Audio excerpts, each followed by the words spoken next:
Funkcijas ir viens no svarīgākajiem jēdzieniem matemātikā. Tās var tikt izmantotas, lai aprakstītu, modelētu dažādas situācijas un procesus. Lai labāk izprastu funkciju jēdzienu, iedomājies mikseri, kas pagatavo smūtijus.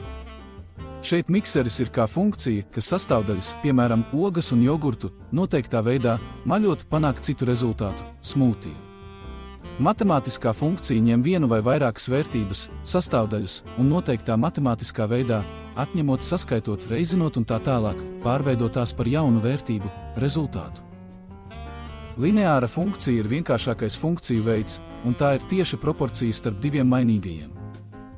Lineāro funkciju var raksturot ar vienkāršu formulu y vienāds a, x plus b, kur y ir atkarīgais lielums, a ir konstante, funkcijas slīpuma koeficients, x ir neatkarīgais lielums, un b ir konstante, kas norāda funkcijas novirzi no koordinātu sistēmas sākuma punkta. Pie šī mēs vēl atgriezīsimies. Piemēram, apsvarot mobilo sakaru sniedzēju tarifus, kur katrs tarifs var tikt aprakstīts kā lineāra funkcija. Šeit viens mainīgais varētu būt izmantoto datu apjoms, bet otrs – izmaksas. Vienkārši sakot, jo vairāk datu tiek izlietoti, jo lielākas ir izmaksas, un šī attiecība ir tieši proporcionāla. Apskatīsim divus dažādus mobilo sakaru tarifus. Tarifs A ir 5 eiro fiksētā mēneša abonentu maksa un 5 eiro centi par katru izmantoto megabaitu.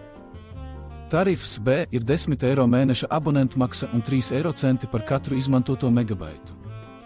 Šeit mainīgā sastāvdaļa ir izmaksas par katru izmantoto megabaitu un nemainīgā fiksētā mēneša maksa. Izmantojot lineāro funkciju un attēlojot tās grafikus, var izvērtēt, kurš tarifs ir izdevīgāks atkarībā no datu lietošanas apjoma. Tātad mūsu uzdevums ir izvērtēt, pie kāda datu lietošanas apjoma tarifs B kļūst izdevīgāks nekā tarifs A.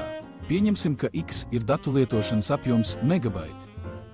Tarifa A izmaksas var aprēķināt kā 0,05 reiz x plus 5, savukārt tarifa B izmaksas kā 0,3 reiz x plus 10. Uzdevums ir atrast, pie kādas x vērtības tarifs B kļūst izdevīgāks. Ievietosim datus lineārā funkcijā un attēlosim to grafikos. Redzam, ka lineārās funkcijas grafiks ir taisne, kas to būtu domājis, un abu grafiku taisnes krustojas punktā ar koordinātēm 250 un 17,5.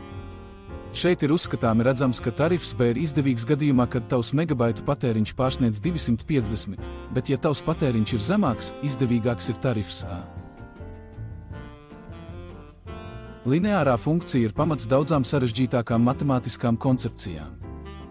Tās izpratne ir būtiska ne tikai matemātikā, bet arī daudzās ikdienas situācijās, kā arī citās zinātņu nozarēs.